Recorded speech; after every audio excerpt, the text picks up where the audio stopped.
Hoy, en Palabra y Vida,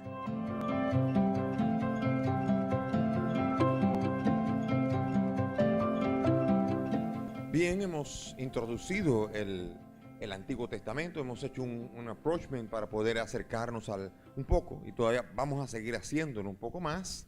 Y es importante entender el Antiguo Testamento, entender las versiones, entender todo este mundo de las traducciones del hebreo al griego, del griego al latín, que después va a ser la Vulgata. La Biblia entera se va a traducir por San Jerónimo al latín en el año, un poquito antes del año 200, o sea que va a ser muy interesante. Después el camino de las versiones, y después todavía más cuando lleguemos al mundo donde ya con la imprenta tendremos la Biblia traducida en todas las lenguas. Es el libro más traducido.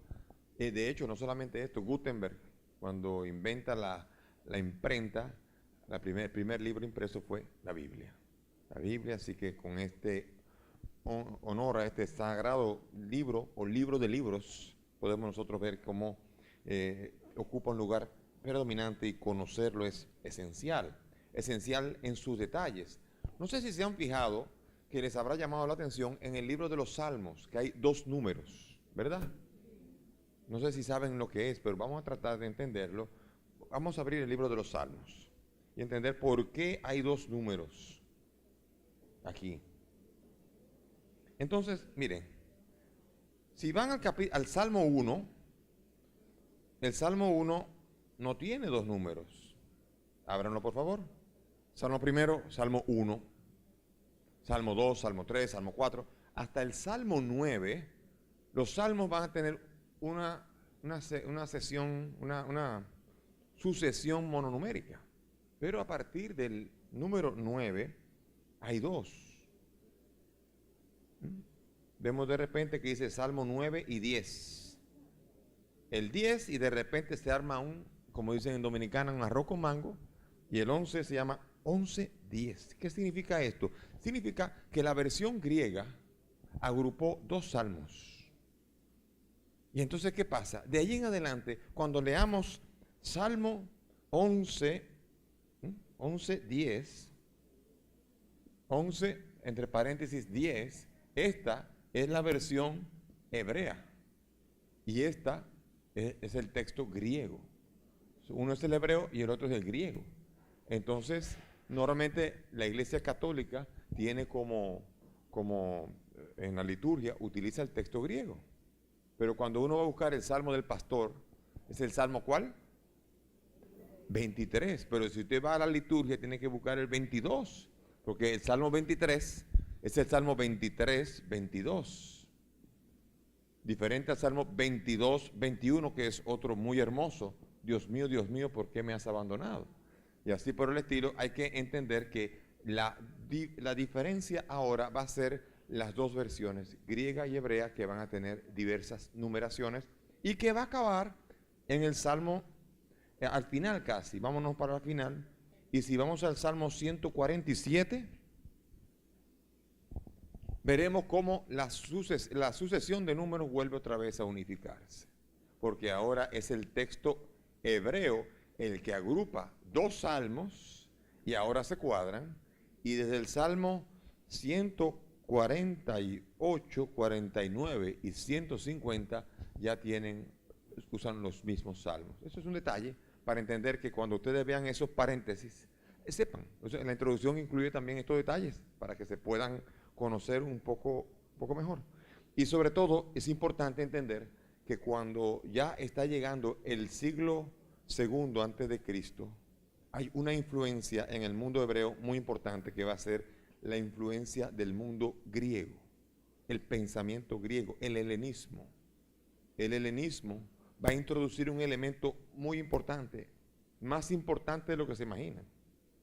El mundo griego va a introducir el concepto de la inmortalidad del alma. Aunque ustedes no lo crean, cuando un hebreo, siglo 7, 8, 10 antes de Cristo, iba a morir, entendía que iba a descansar con sus padres, y se murió y se acabó. Entonces no se creen que Abraham creía en la resurrección, ni Moisés. Iban a descansar con sus padres.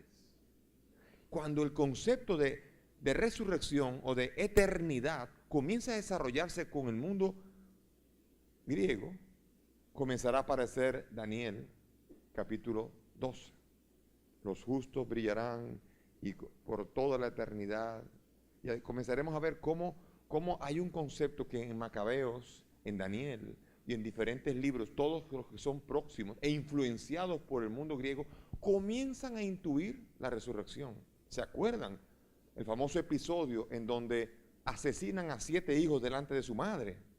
Y su madre es la que animaba a los hijos a morir por la ley, diciendo, no te preocupes que pierdes la vida, la recuperarás en la vida eterna. Aquí estamos hablando de Macabeos, 100 y pico, 175 antes de Cristo, donde ya el mundo judío ya ha introducido el concepto de que viene algo, viene la eternidad, viene algo de eternidad.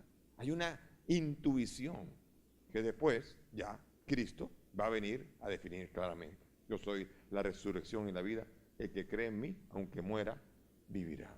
Y allí vemos nosotros cómo Cristo viene a suplir incluso las ansias de eternidad que el mundo helenístico desarrolló y suscitó en el mundo hebreo. Viene Jesucristo también a suplir esas esperanzas. ¡Qué belleza! Es entender esta evolución del pensamiento que en Cristo se planifica, y por eso es que yo he dicho que el Nuevo Testamento es el cumplimiento de las promesas de Israel y de todas las esperanzas de Israel. Bien, vamos a introducir ahora un punto importante. Me imagino que muchos de ustedes se van a extrañar con esto. Voy a trazar una línea que es clara de la historia de Israel. Así que, ya saben, muy clara, ¿no? ¿Se entiende?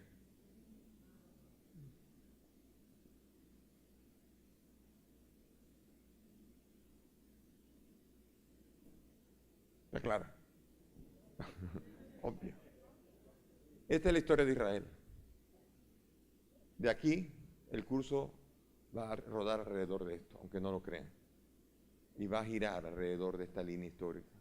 Porque no es lo mismo la historia, el concepto de historia de los otros mundos. El mundo griego entendía que la historia se repetía, era cíclica. El mundo hebreo entiende que es lineal. Y Dios es el que lleva la historia, el que conduce la historia. Sin embargo, en el camino de la historia hay atrabancos. Este representa la esclavitud en Egipto durante 400 años. Y aquí va a ser el destierro de Babilonia, que va a ser unos 50 años. Son 2 momentos duros para Israel. Y este va a ser, aunque suena así, la división, porque el reino de Israel se va a dividir en reino del norte y reino del sur. Y el reino del norte va a caer antes, se va a deshacer, y el reino del sur se va a ir a Babilonia y volverá y seguirá aquí hasta la llegada de Cristo Jesús. Esto es interesante porque ahora vamos a ir acercándonos a esa línea histórica y vamos a tratar de comprenderla. Vamos a comprender primero, ir colocando aquí en esta línea el Pentateuco. Vamos a abrir la Biblia. Capítulo 1, versículo 1, todo. Génesis. El Génesis, podríamos colocarlo aquí. Vamos a colocarlo incluso con rayas discontinuas. Porque es un poco, esta historia se llamaría Génesis del 1 al 11, los primeros 11 capítulos. Son 11 capítulos misteriosos, diferentes a todos. Se llaman la historia de los orígenes. Aquí todavía hay lo que se llamaría una prehistoria. Podríamos decir que la historia de la salvación comenzó con Abraham. Pero antes de Abraham hay varios relatos interesantes que se van a desarrollar. Y van a tratar de explicar los orígenes de las cosas. ¿Dónde comenzó todo? ¿Por qué se pelean los hombres? Caín y Abel. En el desarrollo del relato de Caín y Abel van a tratar de explicar cómo nace la enemistad entre los hombres. ¿Por qué el hombre cae? Falla. ¿Por qué se matan? ¿Por qué peca? ¿De dónde salió esto? Pecado original. Vino alguien que metió. Y así vamos a ir viendo cómo los relatos tratan de explicar la creación, de dónde viene el mundo. De eso hay dos relatos de la creación. Si uno abre la Biblia aquí, en Génesis 1 y Génesis 2, son dos relatos diferentes de la misma creación. En el primero aparece Dios creando en 7 días, en 6 días, y al séptimo día descansa. Parece un rabino, parece un judío. El judío tiene que guardar el Shabbat, por lo tanto trabaja 6 días y descansa.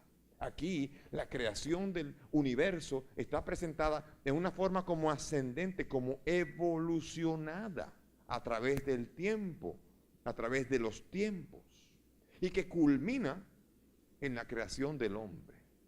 Y a partir de allí el hombre entra en el descanso de su Señor.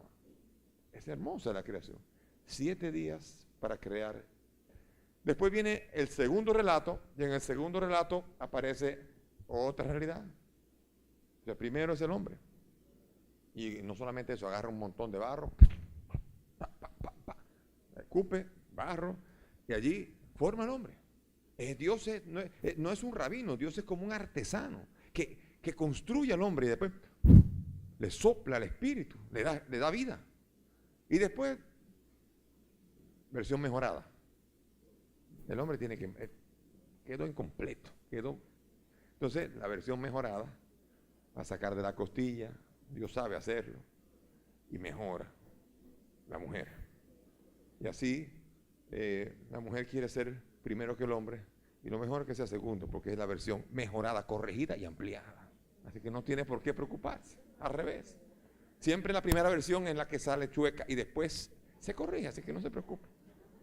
Pero aquí aparece Dios como un artesano que va y después le pone hierbas, todo alrededor. Es como una especie de copy-paste. Comienza y después comienza a pegarle todo y comienza a ver uno que es una concepción antropocéntrica. El centro del universo, de la creación es el hombre. En el otro no. En el otro es la culminación del universo. Entonces, ¿cuál de los dos relatos tienen la razón? Los dos. Porque ni fue en 7 días, ni fue con barro. Son dos maneras de relatar que en el principio creó Dios los cielos y la tierra. Son dos relatos que están tratando de explicar con las limitaciones que hay en la época. Porque no hay historia. Yo cuando era pequeño leía la Biblia y decía, hágase la luz. ¿Y quién estaba allí para? Yo me preguntaba en la Biblia cuando la leía por primera vez a los 14 años, decía, pero ahí no había nadie. ¿Cómo saben que fue Dios, que Dios hágase la luz? ¿Quién estaba allí? Y estaba tratando de entender un relato, creyendo que esto era un relato periodístico que estaba tratando de narrar históricamente las cosas tal y como ocurrieron. Mire, cuando usted trata de decir las cosas llanamente, usted no dice tanto. Créamelo. Si usted, yo espero que esté enamorado de su esposa, enamorado de su mujer, le dice, cada vez que yo te veo, siento como maripositas, siento que estoy en las nubes. ¿Ves qué bello suena? Pero es demasiado poético. Vamos a hablarlo como que queremos a lo llano, ¿no? Cada vez que te veo, me sube la presión arterial y se me aceleran los latidos del corazón. ¿Qué? Está diciendo una pobreza. Está describiendo una realidad muy pobre.